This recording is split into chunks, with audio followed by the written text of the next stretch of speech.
It was only a matter of time before I made a video about the GOAT of Beyblade. Fuck Rago and fuck Hades, the Dragon Emperor is better. Ryuga was without a doubt one of, if not the biggest menace in the history of Beyblade.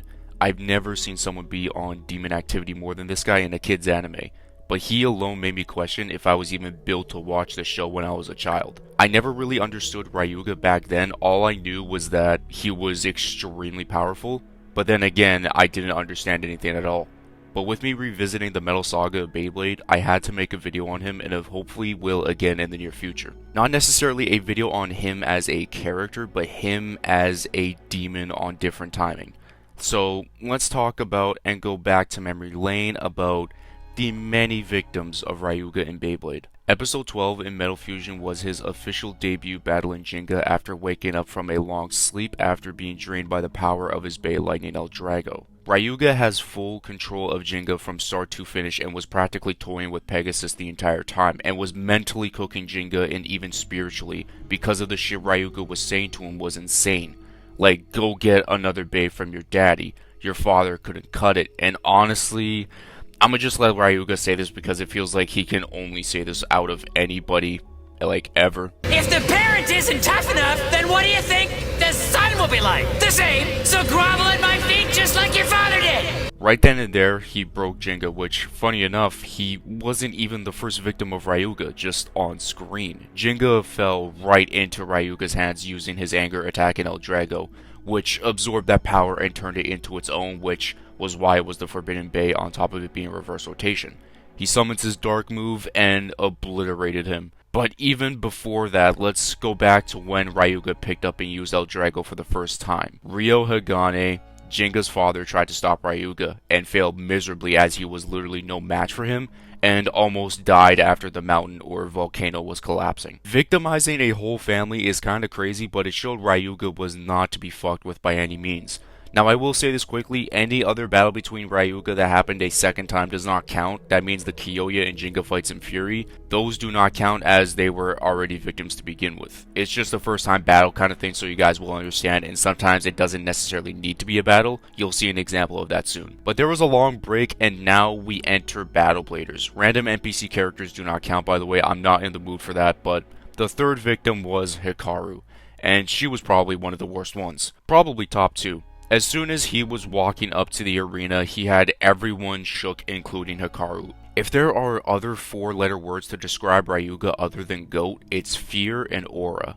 Ryuga genuinely had aura, and it was clearly shown for us and the people in that series. When he was on the screen and battling, you wanted to see it because you knew he was him. He was a demon, and it's what we wanted to see, and Fusion showcased that so perfectly.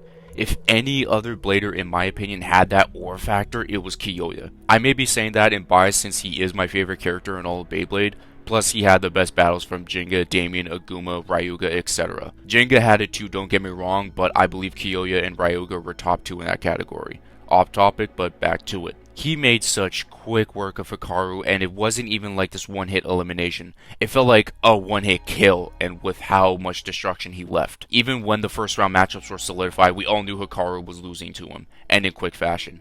But that badly was insane, and the damage he left on Hikaru was absolutely crazy too. She never battled again, after being in the hospital and became a suit for the WBBA.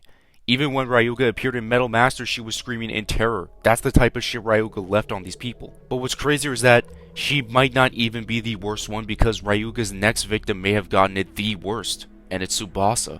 He was scheming like crazy to take down El Drago and even battle him before Battle Bladers, but he was getting worked and before it was over he was saved by Phoenix. But there was no interference and nothing else with this next one. Tsubasa studied Ryuga like crazy, and as a matter of fact, it was going to be Kiyoya to originally fight Ryuga in the second round. But the orders got switched because Doji is a little rat. But Tsubasa was holding his own extremely well, but Ryuga was not using his full power until the end. And when used that, and his dark move, was the beginning of the long nightmare of what Tsubasa went through. As soon as he started grabbing himself, we knew this was different between any other battle.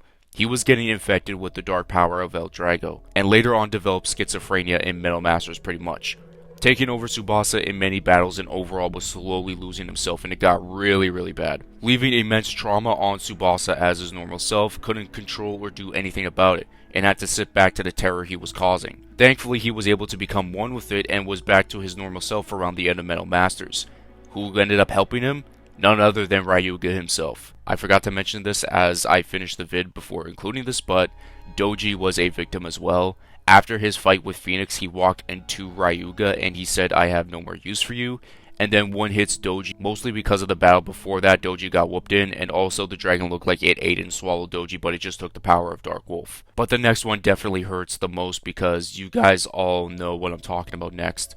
It's the battle between him and Kiyoya, and in my opinion, the best fight in all of the Beyblade Metal saga. There is a video that perfectly describes this battle, and eventually I will be making my own video talking about this and the build-up to this ultimate clash of absolute demons. Of all the victims, Kiyoya stood his ground the most and even mocked Ryuga for using borrowed power, which was insane to even say. But they went toe-to-toe, and Kiyoya, even before this, was heavily disrespected from Jinga's dad, saying the only one who can defeat Ryuga is Jinga.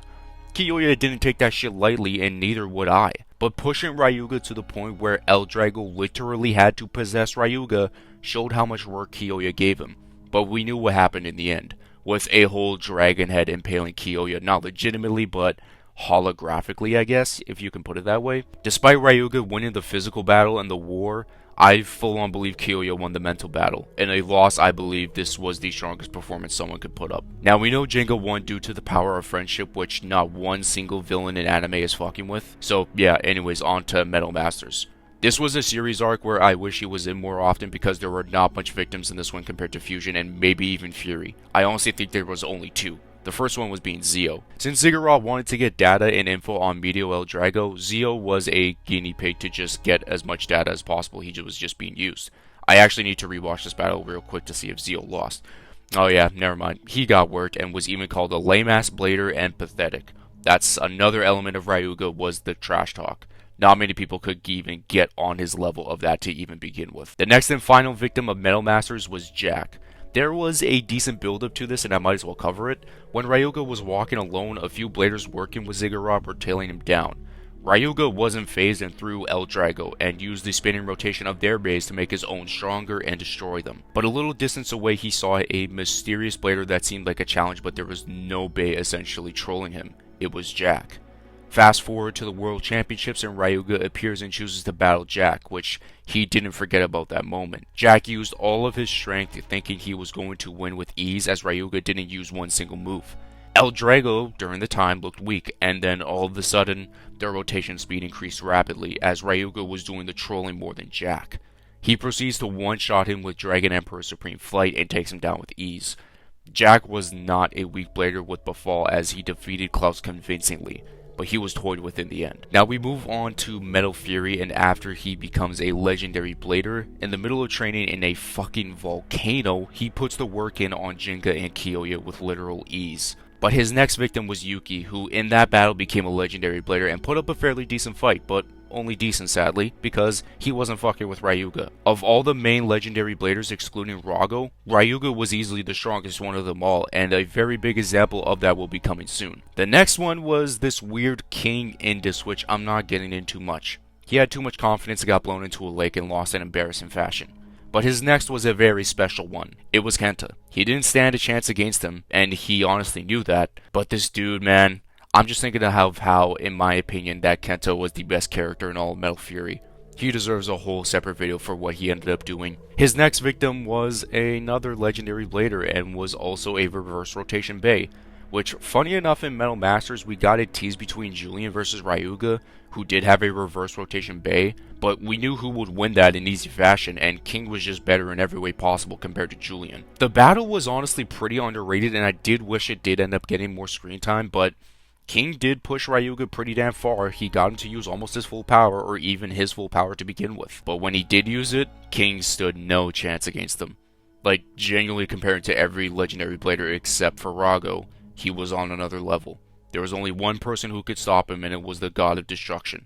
That's what it had to take down Ryuga. But anyways, his next one wasn't too far away and was quite mysterious until the final battle. Ryuga was looking for a certain power as to why he joined some sort of tournament in the first place. That power belonged to Chris and his Phantom Orion, which had a spin track that could make the base spin forever, while he was also the last legendary blader. When the battle between him and Masamune ended, it started to become this team fight between Jinga's crew and Johannes' crew that included Chris. Ryuga just put everyone in awe. He dropped El Drago Destructor in there, and he finally found that power with Chris, continuously taking that power and brought Chris to his knees, and Kenta had to stop Ryuga. But this shot of him was insane again, man. He had the capital aura, the peak of it, and fear. But listen, King, Jinga, Yuki, Aguma, and Chris. 5 legendary bladers were there, shook to their core seeing Ryuga get more powerful, stealing it all from Chris. But Doka said it perfectly. If Orion can spin forever, El Drago can absorb its power and turn it into its own forever. He was the ultimate mismatch for Chris. Chris was not standing a single chance, not one bit, even if they legitimately battled. Unfortunately, that was the last victim because something happened to Ryuga that I don't like talking about, and you guys know exactly what it is. I kind of want to make a sequel video about Kenta because, you know what, he truly deserves it. So, here are the many victims of Ryuga in Beyblade. Ryo, Jinga, Hikaru, Tsubasa, Kiyoya, Benkei, Doji. If we counted Doji for being a one-shot, we will do the same for Benkei. Zio, Jack, Yuki, King Indus, Kenta, King, and Chris. If you guys want to see more Beyblade content, leave a like on this video, it would mean a lot. Also, if you want to include more victims, feel free to as well in the comments below if I missed out on anyone. Wait, I did forget about someone, and it was Wales. He got worked, and though he was a pretty strong blader, he ended up getting nearly one shot. Probably did, and Julian had to break it up. That was the time where Tsubasa wanted to battle Julian with that dark power or whatever in Metal Masters. Which again, I wish we got to see that battle so Ryuga could humble his ass with ease. But anyways, I will catch you guys in my next video. Peace out, and much love.